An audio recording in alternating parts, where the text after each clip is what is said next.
No todos los imperios se construyen con oro. Algunos se levantan con miedo, otros con polvo blanco, rutas secretas y silencios comprados.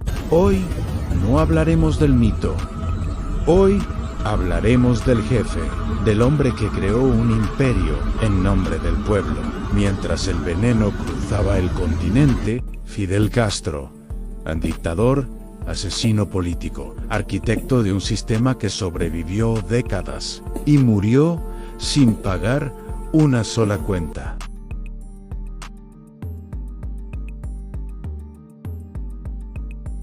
En los años 60 y 70, mientras el mundo veía a Fidel Castro como símbolo de resistencia antiimperialista, otra historia se movía en las sombras. Cuba no solo era una isla ideológica, era una posición estratégica perfecta en rutas marítimas hacia Estados Unidos. Conexiones con carteles latinoamericanos, protección política total, inteligencia militar entrenada por la KGB. Aquí nace la pregunta prohibida.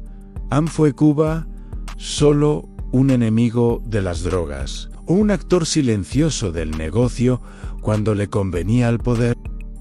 En 1989, Cuba vivió una purga interna que sacudió a sus propios militares. El general Arnaldo Ochoa fue acusado de narcotráfico, fusilado y borrado de la historia oficial. Aunque algunos analistas argumentan su ejecución fue un castigo legítimo, otros sostienen que fue una advertencia sobre quién controlaba realmente el poder, porque cuando el veneno se mezcla con política, no hay lugar para lealtades individuales. Hoy no hablaremos del mito, no del revolucionario romántico. Hoy hablaremos del arquitecto del control, del hombre que entendió antes que nadie que las sustancias, los chantaje, podían ser un arma más poderosa que las balas. Fidel Castro no solo gobernó Cuba, diseñó un sistema donde la adicción,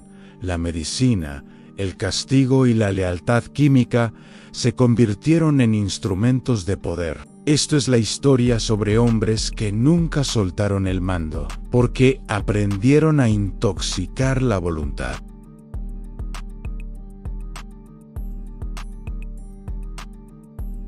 Nicolás Maduro, uno de sus experimentos, no nació en un palacio, nació con dislexia, hijo de una familia modesta, con activismo político. Antes de ser presidente, fue chofer de autobuses, líder sindical y ministro de Relaciones Exteriores.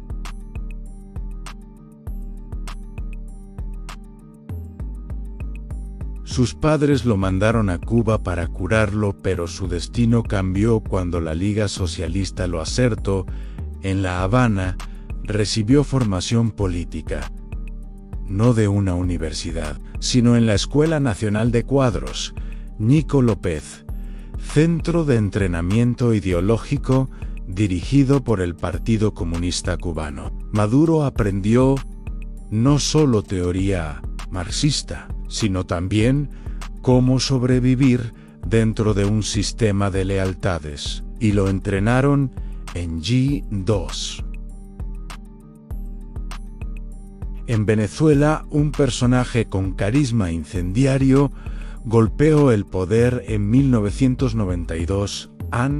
Se llamaba Hugo Chávez, cara de crimen. Su discurso contra la corrupción, la pobreza y la dependencia internacional lo convirtió en fenómeno, pero también en enemigo declarado de Estados Unidos. Para sobrevivir, Chávez necesitó aliados y encontró a Cuba y Fidel, que veía en Venezuela petrodólares y legitimidad ideológica. La relación fue simbólica.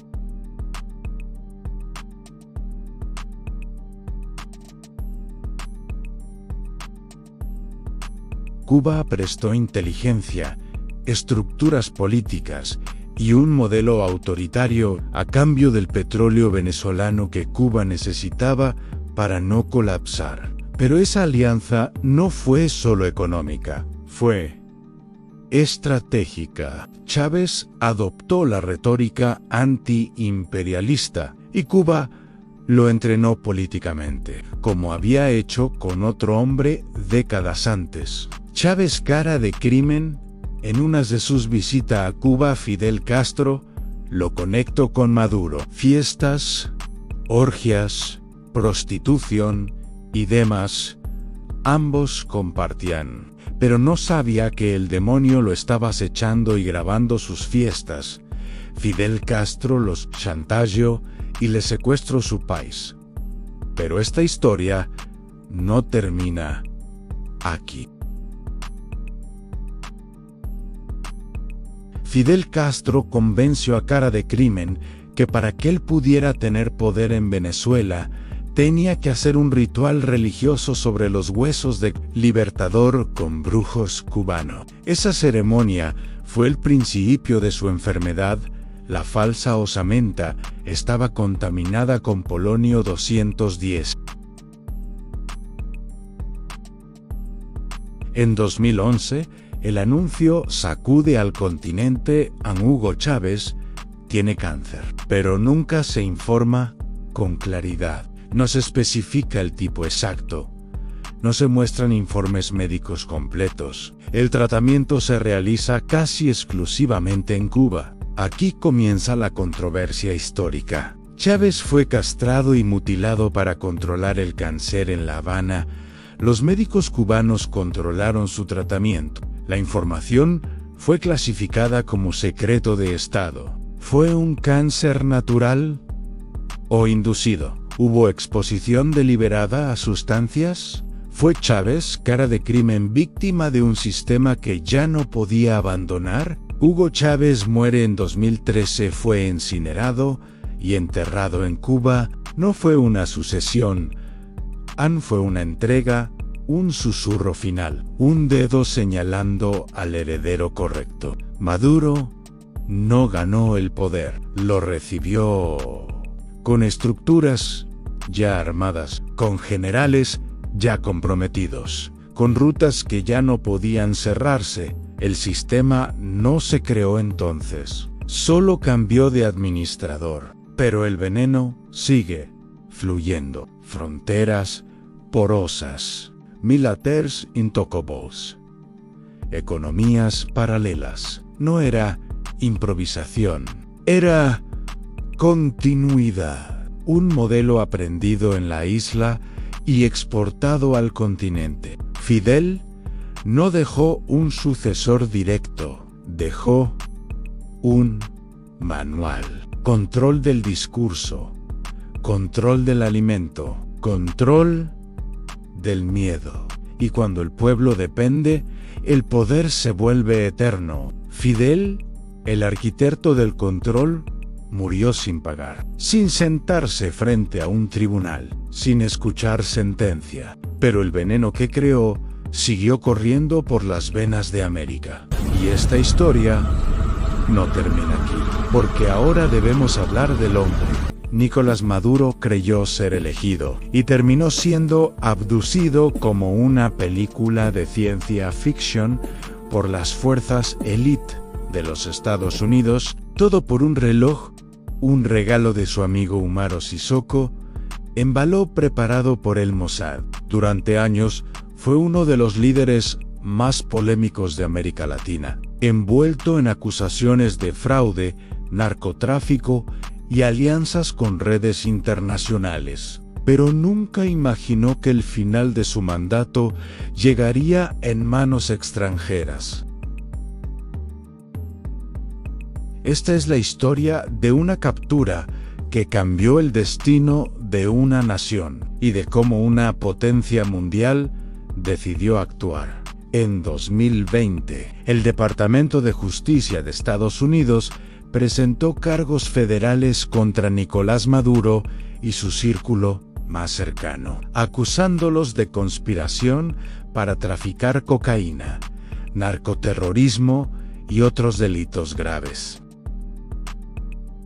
Con el tiempo, el gobierno estadounidense elevó la recompensa por información que condujera a su arresto hasta $50 millones, debido a la supuesta relación con organizaciones de tráfico de drogas y grupos armados. En las primeras horas del 3 de enero de 2026, Estados Unidos lanzó una operación militar en Venezuela, fuerzas especiales, incluyendo unidades de élite como Delta Force, ingresaron en Caracas y capturaron a Maduro y a su esposa, Cilia Flores, en su residencia. La incursión fue rápida y precisan aeronaves y helicópteros especiales, apoyo de unidades de inteligencia, neutralización de defensas y salida inmediata del país. Funcionarios estadounidenses describieron la acción como parte de un mandato para hacer cumplir órdenes de arresto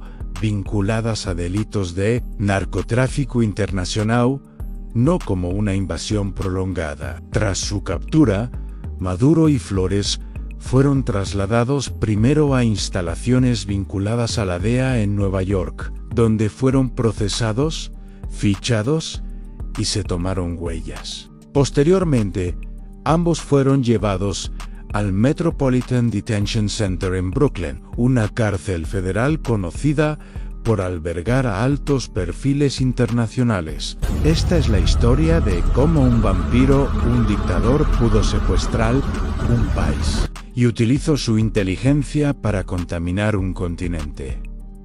Esto fue el lado oscuro del pasado.